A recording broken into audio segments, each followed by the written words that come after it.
Muito boa tarde a todos, bem-vindos a mais uma entrevista do projeto Lisboa Romana, desta feita dedicada ao tema Como falavam os oliciponenses, e para nos explicar um pouco como falavam os oliciponenses temos aqui a presença do professor Amilcar Guerra, que nos vai fazer recuar um pouco aqui alguns séculos bastante atrás e perceber como é que conversavam este povo romano que ocupou aqui o nosso território. Ora bem, por lacunas de nível tecnológico, a única forma que nós temos de perceber como é que eles falavam era através do que escreviam. Era assim mesmo, professor. E o que é que nos revelam as inscrições que os romanos nos deixaram? Pois é, infelizmente nós não temos gravações deste tempo, não é? Seria muito interessante ter, mas não há. E por isso o que nós descobrimos é só sobre as manifestações da escrita, através dessas manifestações de escrita, e mesmo assim algumas dessas manifestações de escrita, aquelas que são, por exemplo, escritas pré-romanas, ainda com alguns problemas de cifração, essas não nos servem de muito. O que nos servem normalmente são as inscrições já do período romano. Isto é, sempre que nós nos referimos à forma como falavam os japoneses na fase pré-romana, estamos a fazer uma extrapolação entre aquilo que é a documentação do período romano e aquilo que estaria para trás, ou o nosso conhecimento a respeito daquilo que seria a língua pré-romana, não especificamente ligada com a zona de Lisboa, mas ligada ao fim e ao cabo com todo o território ocidental. Muito bem, professor. E aqui em Lisboa existia, obviamente, outra língua que se falava antes de chegada dos romanos. E essa língua, de alguma forma e em alguns apontamentos particulares, conseguiu sobreviver. Gostava que me falasse um pouco do que existia antes e de como é que foi feita esta aculturação e o que é que conseguiu sobreviver à presença romana e ao latim. E, em primeiro lugar, sobre essa língua ou essas línguas que se falavam antes do romano. Nós temos alguma dificuldade no caso de Lisboa, porque temos uma espécie de informações contraditórias. Não é? Desde logo, o nome de Lisboa. O nome de Lisboa é um nome que, do ponto de vista da língua, pertence a um território, que é um território meridional, e que nós associamos geralmente a uma língua não indo-europeia, uma língua que seria muito diferente das línguas que nós conhecemos hoje. Não é? Uma língua não identificada, às vezes designada como língua turdetana, não é? Outras vezes língua tartéssica, não é? E que seria uma realidade que não pertenceria ao mundo das línguas célticas ou das línguas semelhantes às línguas célticas, que seriam línguas indo-europeias. O nome de Lisboa pertence a esse grupo linguístico. Sabemos também que há alguns vestígios de escrita que podem corresponder um pouco a essa realidade cultural. Mas depois, quando nós vemos aquilo que é o mundo cultural pré-romano e todos os vestígios que temos da realidade pré-romana na Lisboa romana, aquilo que seriam as permanências anteriores na Lisboa romana, todas as indicações vão no sentido de sublinhar que a língua que realmente se falava ali, isto é, os nomes das pessoas ou os nomes dos lugares que correspondem a essa região, pertencem ao grupo das línguas indo-europeias. Isto é, das línguas que seriam diferentes dessa a que pertence o nome de Lisboa. E há, por assim dizer, essa contradição. Por isso, o mais seguro que nós temos hoje é que a língua que se falava na Lisboa imediatamente pré-romana, a ver pelo nome das pessoas, seria uma língua que incluímos no grupo das chamadas do grupo do lusitano, ou do lusitano ou galaico, não é? De uma língua falada no ocidente da Península Ibérica, e porque assim o apontam todos os indícios que nós temos da onomástica pessoal de período pré-romano. Muito bem, como em todos os outros costumes, na língua os romanos chegam e rapidamente começam a fazer a sua aglomeração, não é? E são preponderantes nos costumes e, obviamente, a língua faz parte desses costumes. Aqui aconteceu exatamente o mesmo. Foi isso, professor? Foi um processo rápido?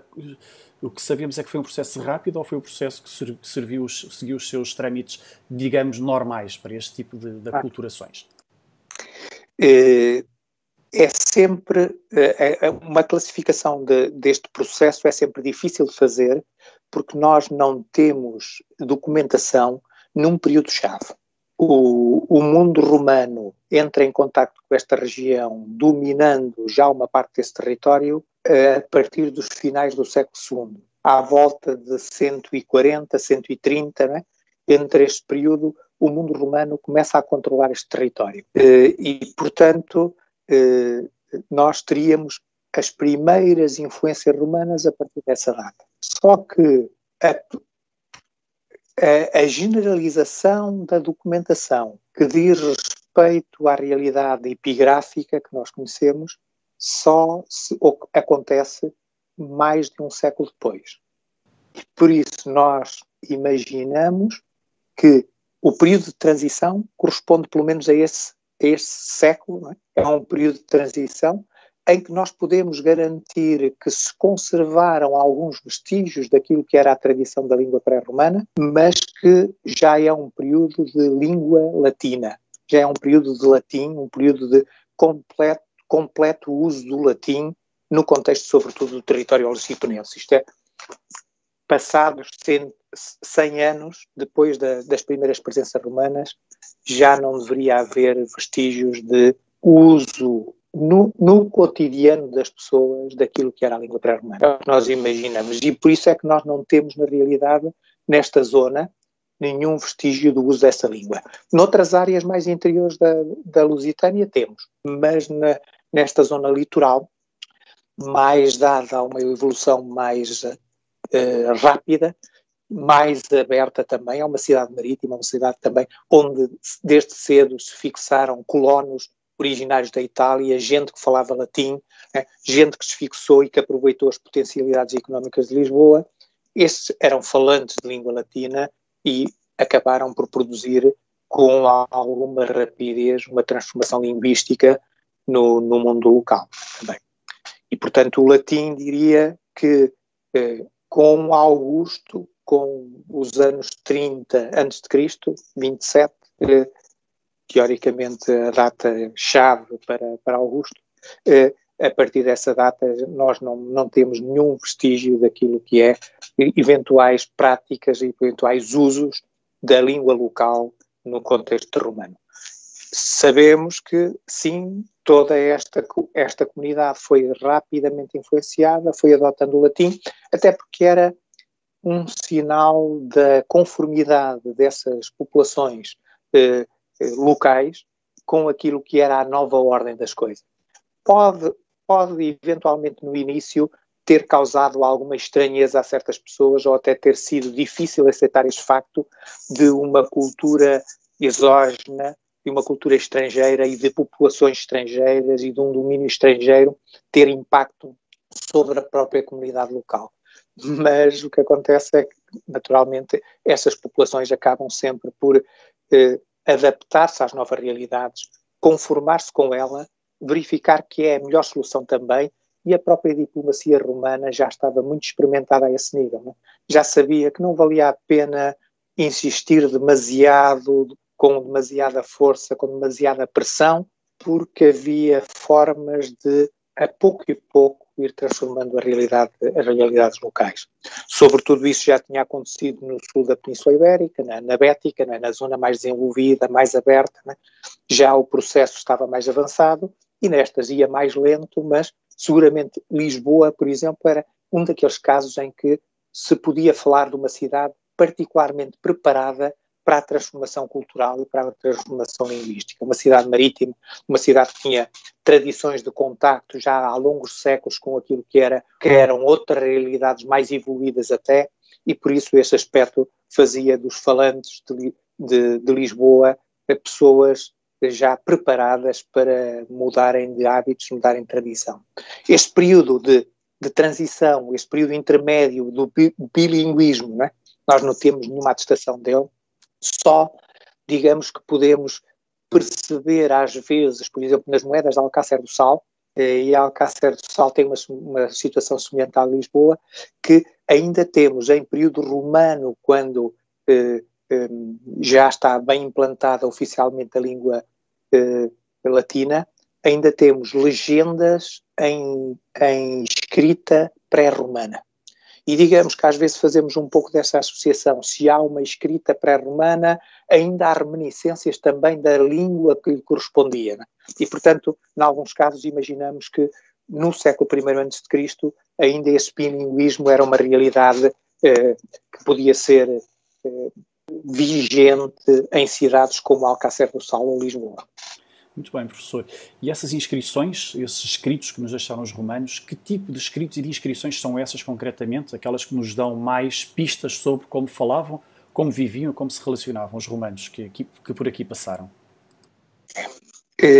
O grande núcleo epigráfico que temos é de natureza funerária. E a informação que nos dá, mais do que sobre a língua verdadeiramente falada, o uso corrente dela, reporta-se mais especificamente aos nomes das pessoas.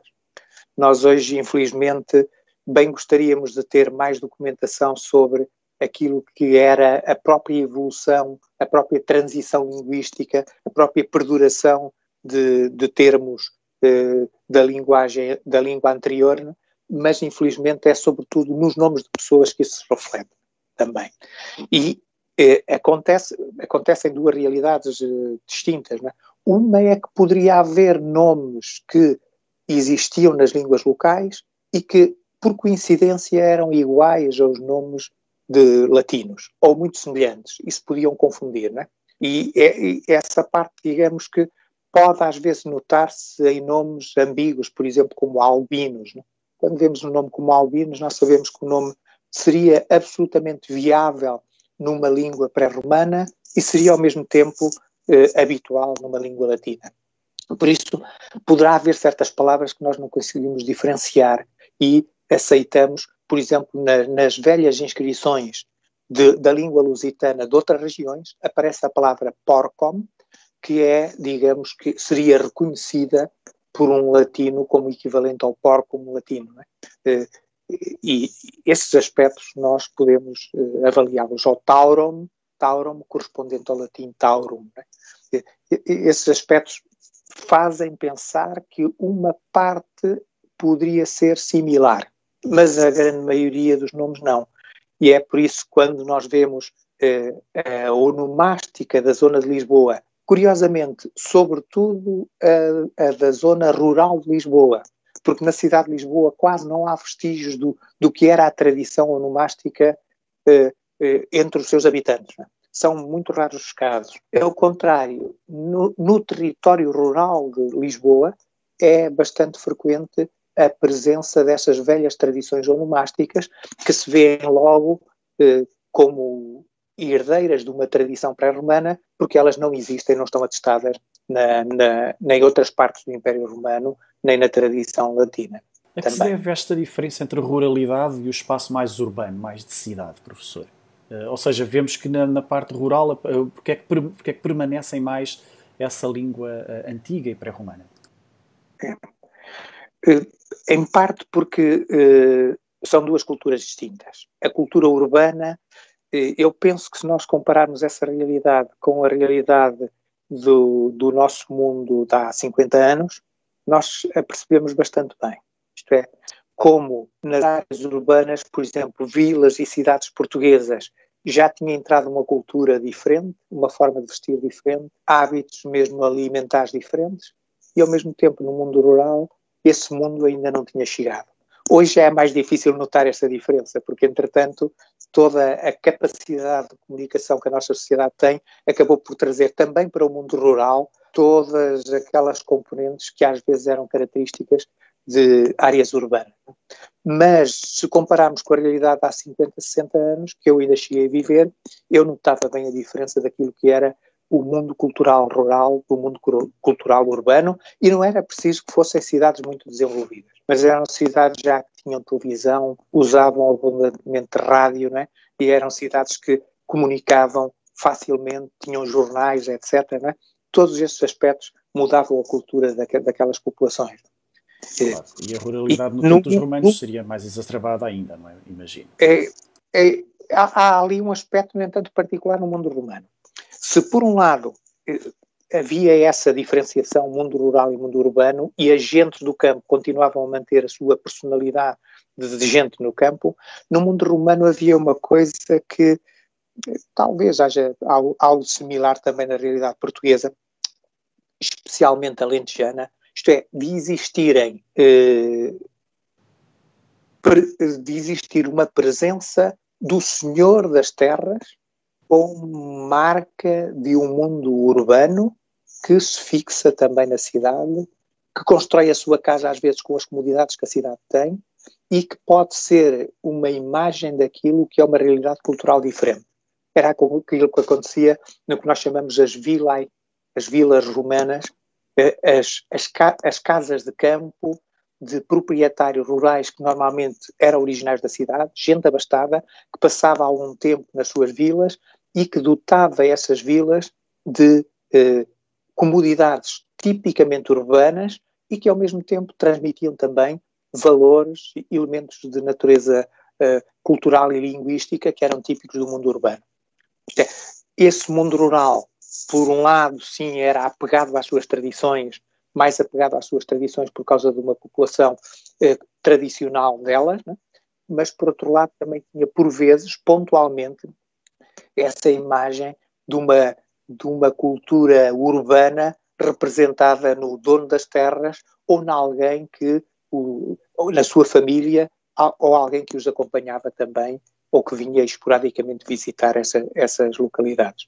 Portanto, podia haver essa consciência e essa imagem também, o que não significava que empurrasse essas comunidades para uma transformação rápida da sua cultura e da sua língua. Muito bem, professor. Além das inscrições funerárias, que me disse que são as predominantes no que chegou até aos nossos dias, existem outros tipos de inscrições. Eu estou a recordar-me da do teatro romano e também nos revelam muito sobre como falavam, como viviam e como eram as relações também sociais e políticas dos romanos. É claro, inscrições como essa faziam parte de uma cultura política tipicamente urbana, muito associada aos edifícios públicos. O mundo do cidadão romano, o mundo da cidadania romana, tinha sempre que ver com uma participação ativa na vida da comunidade e muitas vezes essa participação ativa não era só política estritamente considerada, né? Uma boa parte da política desenvolvida por os senhores da terra era uma participação política que se transferia para a benemerência, muitas vezes em obras públicas. Foi o que aconteceu com esse Gaio Beio Primo, que resolveu da sua fortuna, ele que era um liberto, ele que nem sequer era uma figura do ponto de vista social da mais alta estirpe, porque era um antigo escravo, mas tendo enriquecido substancialmente e dando a essa sociedade também alguma oportunidade a essa categoria, sobretudo através do exercício do sacerdócio, de um sacerdócio ligado com o culto imperial, um sacerdócio para essas categorias mais baixas, ele foi promovido por esta circunstância concreta e, claro, usou também da sua riqueza para, através da benemerência pública, através do seu dinheiro, através da aplicação desse dinheiro numa obra pública que todos viam, dar ao mesmo tempo duas ideias. Primeiro, que ele homenageava o imperador, recordava a figura imperial e, portanto, colocava o nome do imperador na própria inscrição que punha à frente do teatro, na parte mais visível do teatro. Todos iam ler essa realidade, sobretudo, esta realidade epigráfica tinha uma característica, não só procurava letras grandes que se lessem à distância, como era normalmente de uma grafia simples que todas as pessoas pudessem ler. Ao contrário da caligrafia normal, escrita correntemente, a letra epigráfica era facilmente lida. Há alguns casos em que se refere explicitamente isso, não a respeito de Lisboa, né? Mas a respeito de Roma, alguns indivíduos dizem explicitamente isso. Não? Quando lhe perguntam se sabe ler e escrever, eles dizem: eu só sei ler as letras epigráficas, né? Só sei as letras que estão nos monumentos, né? Porque eram essas letras que eram feitas com aquela regularidade e aquela dimensão permitia uma leitura ao comum das populações também. E digamos que esse mundo do universo monumental ou das inscrições de natureza pública, por exemplo, as que estavam presentes nas praças públicas e nas homenagens às diferentes personagens que a cidade resolvia dignificar, muitas vezes com uma estátua, não podia senão acompanhar a estátua de algo que explicitasse também a natureza da homenagem, o nome do indivíduo e quem tinha sido o promotor dessa homenagem também. Muito bem, portanto temos inscrições funerárias, grandes edifícios, grandes obras públicas e edifícios públicos. Que outras inscrições, professor, é que nos dão pistas sobre a presença dos romanos e as suas relações e o modo como se comportavam e falavam também? Falar aos deuses é típico de todos nós, creio eu. Quer acreditemos ou não, às vezes falamos a um nosso Deus também, a um Deus particular que nós criamos. E o que é que os romanos diziam aos seus deuses, professor? De uma forma geral, como se trata de uma linguagem epigráfica, ela normalmente é muito standardizada, é muito convencional, como no mundo funerário. No mundo funerário, o que eles dizem aos deuses, né, o que eles pedem, ou melhor, normalmente as inscrições funerárias até são mais dirigidas aos passantes, né? Normalmente chamam a atenção para o passante para ele dizer que a terra te seja leve. Recomendo-lhe isso. No caso das inscrições votivas dedicadas aos deuses, normalmente eles indicam quase sempre a divindade a que se dedica a homenagem, a pessoa que a dedica e quase sempre a fórmula é de bom grado pagou a sua promessa. Isto é, tem de transmitir essencialmente essa ideia, que a dedicatória que faz àqueles deuses resulta do cumprimento de uma promessa, de um pedido que se fez e que foi atendido, e esse pedido foi acompanhado de uma promessa de retribuição do favor à divindade. E depois a outra ideia de que esse cumprimento da promessa não resulta num peso para a pessoa ou em algo que ela sente como uma obrigação pesada, mas é feita na maior das boas vontades, porque só essa relação com os deuses de franqueza, de abertura e de generosidade é aceitável perante os deuses, não é? Também. E por isso o formulário quase sempre é esse mesmo. Às vezes as pessoas querem ser um bocadinho mais eloquentes, às vezes indicam que foi resultado de um pedido pela saúde da pessoa, né? Mas normalmente as razões pelas quais se dirigem aos deuses são quase sempre enigmáticas. E outro tipo de inscrições, se calhar, por exemplo, também as inscrições de natureza de culto imperial. Nós temos a homenagem ao imperador e à família imperial em Lisboa está bastante bem representada. Uma vez que, digamos, esses atos tinham sempre uma natureza pública, eram quase sempre manifestações promovidas por sacerdotes especiais que tinham como missão específica desenvolver esse culto ao imperador e à família imperial e estava nas suas atribuições promover esse culto. E, de uma forma geral, eles acabam por seguir aqueles critérios que são os critérios habituais. Às vezes, através de divindades augustas, né? As divindades augustas são uma forma de homenagear o imperador, homenageia-se uma divindade e acrescenta-se-lhe o epíteto de Augusta, ou às vezes são homenagens mesmo de natureza imperial ao imperador, sobretudo quando é o imperador divinizado, isto é, quando é o imperador que já faleceu e se dirige uma homenagem a esse divus, né, ou divino, ao imperador falecido. Ou homenagens depois de natureza pública ao próprio imperador vivo e à família imperial viva também, quase sempre promovidas pelas entidades públicas, e aí é quase sempre são sempre os magistrados locais que estão à cabeça do ato, apoiados e, sobretudo, dependentes de uma decisão da Assembleia Municipal, da Assembleia dos Decuriões, que normalmente toma a seu cargo responsabilizar os administradores do município por o cumprimento dessa decisão da Assembleia. Muito bem, professor. Numa das nossas conversas prévias sobre este e outros temas, eu recordo-me de o professor me ter dito que as inscrições nos edifícios e monumentos públicos são essencialmente ligadas a remodelações e reconstruções. E eu pergunto-lhe porquê é que nós não temos vestígios de o mesmo tipo de inscrições, de agradecimentos e de enaltecimentos do mecenas e de outras entidades do momento da construção.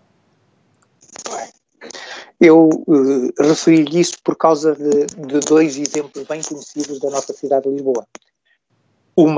O que já referimos do Teatro Romano de Lisboa, que se trata de uma homenagem feita no momento da reconstrução de uma parte da orquestra, do púlpito, das zonas nobres do teatro, né?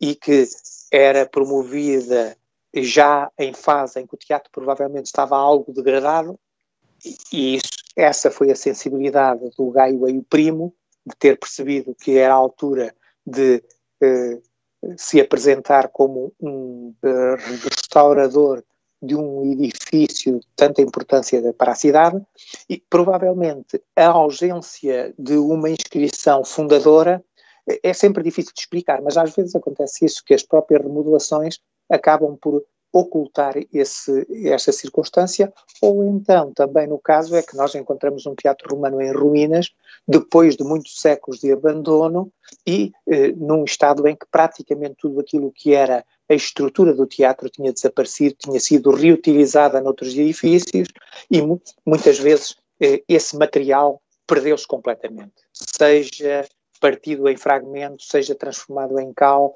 seja em qualquer forma de reutilização, fez com que todo o espólio de inscrições que a Lisboa romana tinha no seu tempo tivesse ficado reduzido a uma percentagem muito diminuta. Nós não sabemos exatamente que percentagem era essa, mas imaginamos sempre que era uma percentagem muito reduzida também.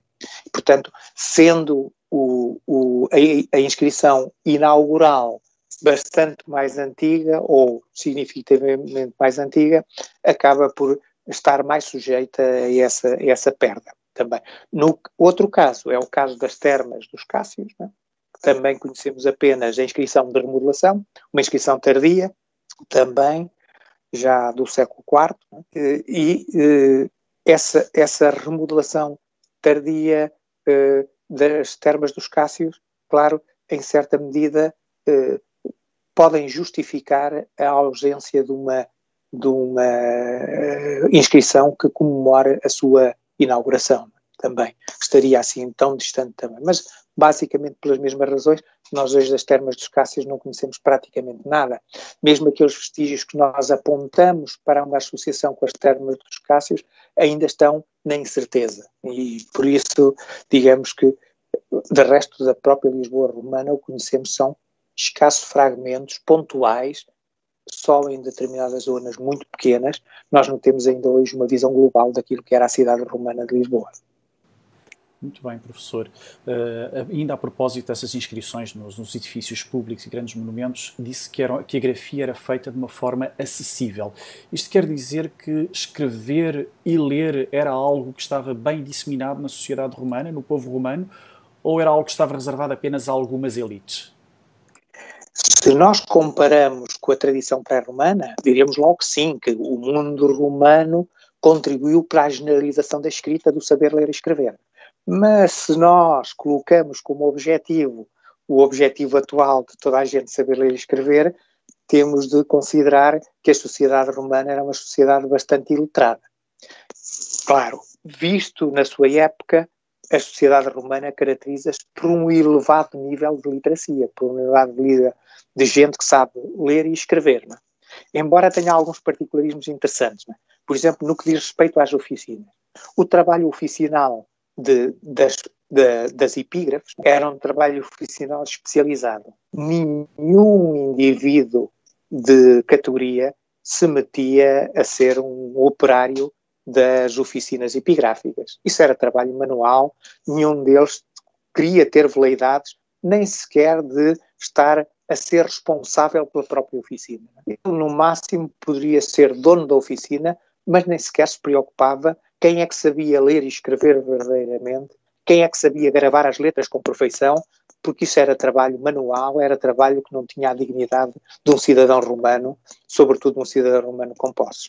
Claro, é evidente que Roma tinha uma longa tradição de que a elite tinha de aprender a ler e também a escrever. Mas as duas coisas estavam em planos algo distintos. Ler era, por assim dizer, obrigatório. Ninguém poderia aceitar que uma pessoa culta, uma pessoa que tivesse pretensões a entrar na política, não soubesse ler. Tinha de ser letrada, porque tinha de ler documentos, tinha de manobrar com eles, né?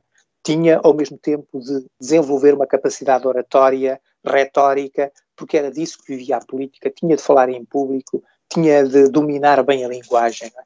Tinha, eventualmente, até de ter algum conhecimento da própria literatura também.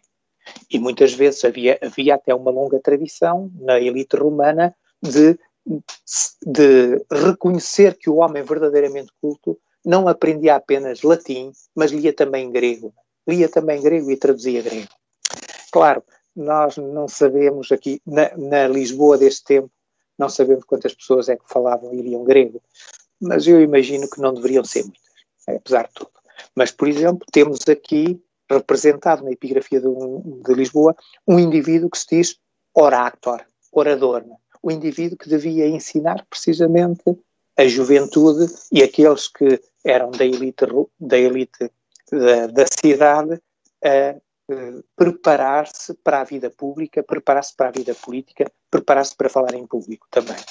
Quanto a escrever, já as coisas eram de natureza diferente. Isto é, um indivíduo da elite aprendia a tomar notas, aprendia a escrever, mas se ele precisava verdadeiramente de produzir um documento escrito com uma certa dignidade e com um caráter mais ou menos oficial, muitas vezes recorria a um escriba, a alguém que o fizesse de uma forma perfeita e que estivesse preparado para isso. E nessas circunstâncias normalmente eram profissionais também, que do ponto de vista social não tinham uma categoria tão elevada como a do cidadão romano ligado com a política normalmente. Eram de categoria inferior. Por isso é que nos aparecem escribas como funcionários dos municípios, como o município de Lisboa, funcionários pagos e às vezes não com um ordenado particularmente alto, né, também. Mas existia um nível de leitura mínimo e básico e muito popular, não é? Por causa de uma linguagem do povo, ou seja, muito inteligível pela maioria das pessoas. Isto era algo especialmente da cidade, mais específico da cidade, ou também era comum no meio rural, professor? Nós imaginamos sempre que o mundo urbano puxava mais pelas pessoas que estavam nele e, ao contrário, o mundo rural era menos exigente a esse nível. Portanto, que o mundo letrado estava especialmente concentrado nas cidades. Por aquilo que eu lhe disse também, isto é, por o facto de as vilas romanas dos grandes senhores exercerem alguma influência no mundo rural, também evidentemente que esses aspectos culturais passavam também para o mundo rural. Nós, evidentemente, que não temos estatísticas, nem podemos estar a comparar uma realidade com outra, mas creio que podemos dizer com alguma segurança que no mundo rural a percentagem de gente letrada era menor. Mesmo qual seria a percentagem de gente letrada numa ou noutra, é sempre muito difícil arriscar. Deveria haver, no entanto, muita gente que não sabia ler nem escrever, ou melhor, conhecia vagamente uma ou outra letra, ou às vezes sabiam que na inscrição tal estava escrito isto ou aquilo, porque lhe diziam também. E, portanto, esse aspecto poderia ser uma espécie de aproximação à literacia, mas não uma verdadeira literacia. Muito bem, professor. Os romanos chegaram cá com a sua língua, com o seu modo de falar, tomaram conta do território. O que é que aconteceu a este modo de falar depois de eles se irem embora? Na realidade, nós às vezes temos essa perspectiva de chegada dos romanos e ida dos romanos. Na realidade, eles chegaram, mas eles nunca foram. Isto é, o que se passa com o chamado fim do mundo romano é que o que se dá é chegada de novas populações, algumas de origem germânica, né? Trazem uma nova cultura, trazem uma nova língua, vão perder essa língua, a língua que vai continuar vai ser o latim, e nós poderíamos dizer que os romanos não se foram embora, o latim continua a ser falado até hoje. O que nós falamos hoje é latim alterado ao longo do tempo pelas circunstâncias concretas de desenvolvimento natural de uma língua, e é evidente que se inclui no desenvolvimento natural dessa língua todos os contributos que outros contactos culturais vieram a ter com ela, não é? Alguns no próprio local, logo a seguir, na fase tardia do Império, na fase das invasões chamadas bárbaras, temos essa presença de elementos germânicos, né? E que acabaram por ficar em alguma toponímia e em alguns elementos linguísticos, como é, por exemplo, o meu nome, Guerra, né? Guerra é uma palavra de origem germânica que entra no léxico e que vai suplantar a palavra latina, que não vai desaparecer propriamente, mas não, deixa de ser usada na linguagem corrente, né? Portanto, algum desse contributo vai ser introduzido depois pelos povos germânicos, ou, por exemplo, mais tarde o mundo árabe vai trazer um novo contributo não pequeno para uma língua, por um lado, como nós dizemos sempre, também no plano lexical, introduzindo novas palavras e se calhar também às vezes no plano fonético, né? Isto é, em determinadas alterações da própria fonética do português, que se altera com o tempo também por a chegada às vezes de populações de outra origem também. Portanto, e claro, depois vai continuar todo esse mundo. Muito bem. Portanto, o principal exército dos romanos não eram as legiões, como nós pensamos, mas sim a língua. Pode ser uma boa conclusão para esta nossa conversa. Ou melhor, que digamos que a transformação do mundo pré-romano numa realidade cultural romana teve como agentes, entre outros, o exército, que é apenas uma das componentes da transformação. Mas claro que a transformação linguística é uma consequência dessa relação com a comunidade exógena, e é uma consequência como uma consequência de outras realidades, do próprio fenómeno urbano, da vinda de outras populações itálicas também. E é uma consequência de muito mais impacto que qualquer outra, se calhar qualquer outra, porque transformou profundamente a realidade local. É evidente também, por exemplo, os aspectos de desenvolvimento urbano também foram importantes, mas nós hoje olhamos um pouco para essa realidade e sentimos que o grande contributo, o mais importante contributo, foi da natureza linguística também. E boa parte da Europa, sobretudo da Europa Meridional e alguma Central. Muito bem, professor. Nós estamos aqui a chegar ao nosso tempo. Queria agradecer-lhe muito ter estado aqui connosco a conversar e a trazer luz sobre a forma como falavam os romanos e sobre este legado gigante que nos deixaram. E queria desejar-lhe um bom resto de tarde e desejar-lhe tudo de bom também. Muito obrigado, muito obrigado. Professor. Eu é que agradeço. Também é sempre importante para nós podermos comunicar aquilo que vamos aprendendo. Creio que o fazemos com prazer, porque às vezes é essa ideia que nós não queremos partilhar o saber que temos. Há sempre algumas dificuldades de comunicação, é certo, mas a nossa vontade genuína é difundi-lo o mais possível. Muito obrigado. Não restam dúvidas sobre isso, professor. Muito obrigado. Muito gosto em tê-lo aqui connosco. Até breve. Até breve, então.